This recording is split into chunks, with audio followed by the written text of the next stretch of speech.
పడుకున్నాడా? లేదు కదా, తిరుగుతున్నాడు కదా. అట్లాగే ఇప్పుడు తాజాగా జరిగిన పరిణామాలు తోపుదుర్తి ఏమన్నా ఆగాడా? తోసుకుపోయాడు కదా. కాబట్టి నాయకులందరూ రోడ్డు ఎక్కేశారు. ఇక కానీ అగ్రెసివ్ ఇలాంటి దూకుడు పార్టీకి మంచిదేనా? తోపుదుర్తి లాంటి వాళ్ళు తీసుకుంటున్న నిర్ణయాలు 10 మందిలో పోలీసులను తిట్టడం, ఈ హడావుడి చేయడం ఇదంతా మంచికేనా? అంటే పోలీసులు ఎంపీటీసీలను పట్టుకుపోవడం మంచిదేనా? వైఎస్ఆర్ కాంగ్రెస్ పార్టీ ఎంపీటీసీలను బైండోర్కి చేసి తీసుకెళ్ళడం ఏంటి నాకు అర్థం కాల. బైండోర్ ఎప్పుడు చేస్తారు? ఇద్దరు కొట్టుకుంటుంటే ఇద్దరిని చేస్తారు, అంతే కదా. అక్కడ ఎవరెవరు కొట్టుకోవాలి? తెలుగుదేశం, వైసీపీ.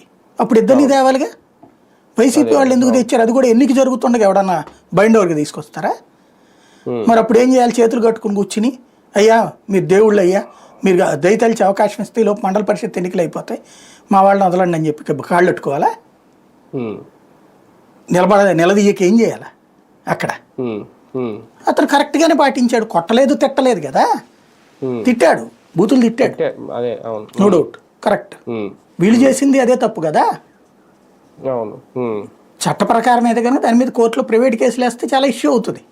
వీళ్ళు వేయట్లేదు, ఇంకా లీగల్గా ఓట్ల లీగల్ పోరాటం మిగించేయాలి. ప్రతి ఒక్క నాయకుడు కూడా అవసరమైతే 10 మంది లాయర్లను ఎట్టుకుని పోతే పోయింది ఆస్తులు 1 కోటి రూపాయలు ఏడాదికి ఖర్చు పెట్టామనుకుంటే ప్రతి దాని మీద ప్రైవేట్ కేసు వేసేయాలి.